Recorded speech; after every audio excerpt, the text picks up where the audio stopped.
Wakulima wadogo wa chai wa shirika la maendeleo ya chai Kenya Holding Limited wamehimizwa kuchuma majani bora ya chai kwa kuwa inazingatia kuweka viwango vya chini vya ubora ambavyo lazima vifikiwe na chai zote za KTDA. Hatua hiyo, mwenyekiti wa kitaifa wa KTDA, Enos Njeru, anasema itaimarisha ushindani wa KTDA katika soko la kimataifa na kuhakikisha kuwa chai ya Kenya inaendelea kuwa zao la chaguo. Ili kupunguza kiasi cha chai nyingi zilizohifadhiwa katika ghala zetu, KTDA italenga kubadilisha aina mbalimbali za bidhaa zake.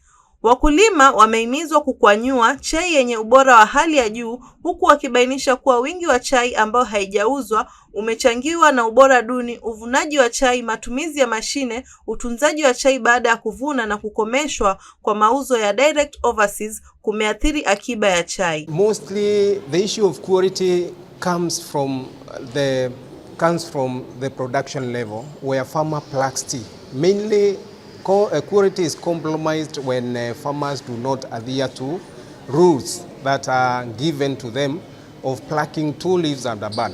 Sometimes the issue of tea hawking, they affect quality mainly because they are umpires who don't mind about the quality they buy from our farmers.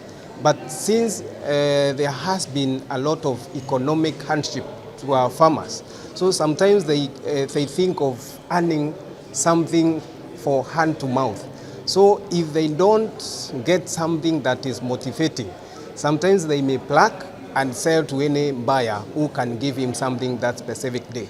KTDA imeongeza malipo yake ya kila mwezi ili kuwapa motisha wakulima. KTDA pia inaanza kuhamasisha wakulima kuhusu mbinu bora za kushughulikia chai kati ya mashamba na viwanda. Anawazuia wakulima kutoka kwa mifarakano, akisema wakulima kutoka mashariki na magharibi mwa bonde la Ufa wote wako sawa na wanapaswa kufanya kazi katika timu.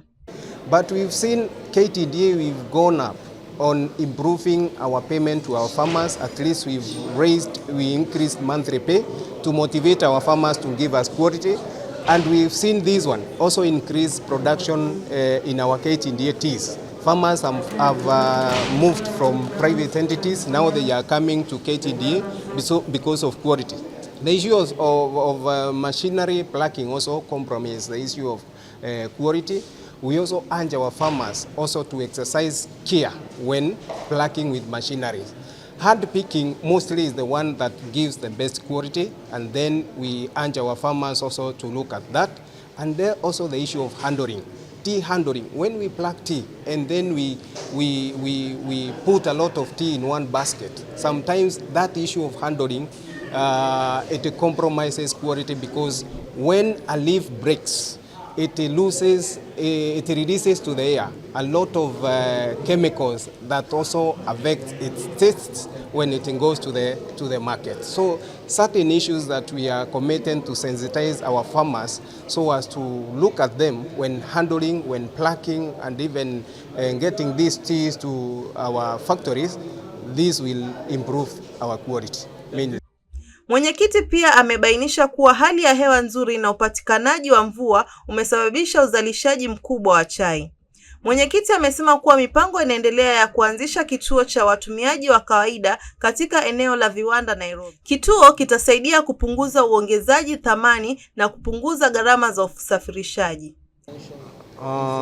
What I can say is this year we have received high volumes of tea. One, mostly because of favorable weather and availability of fertilizer. We saw that in the month of January, February and March, there was a lot of rain and farmers were applying this fertilizer. 3 months to close of the year, financial year, April, May, June. This is when we received a lot of crop, which compared to last year, there was an increase of between 51 million and 52 there compared to last year of main tea.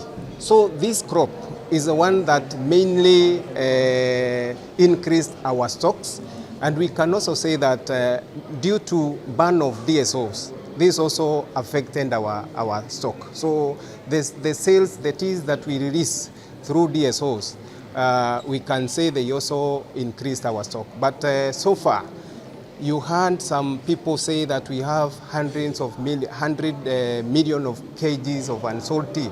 But mainly what we've done so far, right now we are hitting about 40 million of sales. So from that 100, we've sold about almost 40 million. And we are very optimistic by end of September, we will have moved a lot of tea. And by the time we pay our farmers bonus by mid-October, I believe we will have gotten enough revenue to pay these farmers. Kwa upande wake, afisa mkuu mtendaji wa bodi ya chai ya Kenya, Willy Mutai, amesema viwanda vidogo 71 vya chai vinachangia 56% ya uzalishaji wa mazao ya kitaifa. Mwaka jana, amebainisha kuwa sekta hiyo ilizalisha kilo milioni 266 za chai, lengo la mwaka huu ni kilo milioni 319. Wakulima wamehakikishiwa kwamba chai ambayo haijauzwa itauzwa. Last year, when we characterized as a subsector, they had done 266 million, and the endorsement for this year is 319 million kilos. That means if you check the contribution value, the GDP is high. And again, the money that will go to the pockets of the farmers again is high compared to last year. And that's to say, work has been done.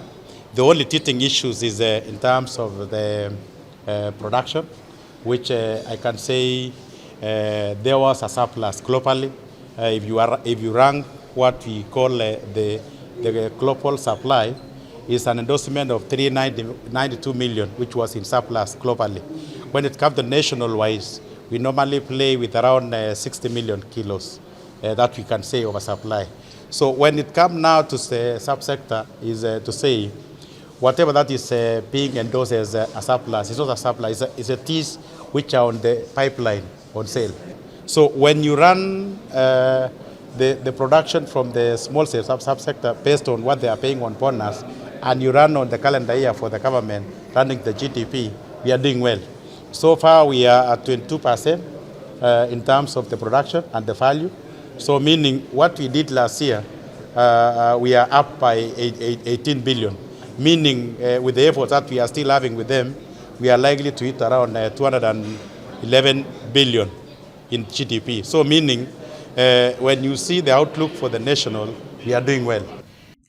Amefichua kuwa wamefungua direct overseas sales na watashirikiana na KTDA kuondoa DSO kwenye sheria ya chai ili iwe kwenye kanuni ili wakulima waweze kufanya mauzo ya moja kwa moja kwenye viwanda vyao.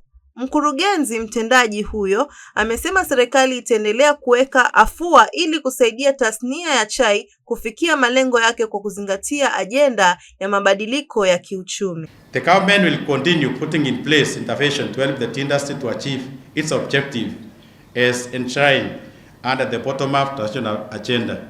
This year, the government has provided Kenya shilling 1 billion to support your tea packing arm at Keteba in modernizing its equipment.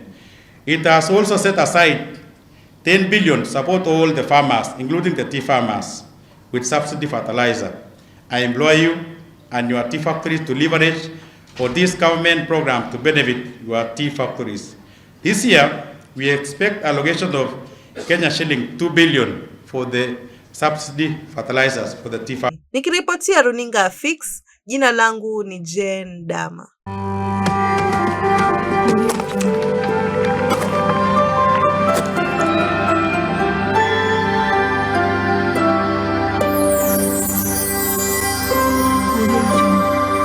FIXTV, we can fix it.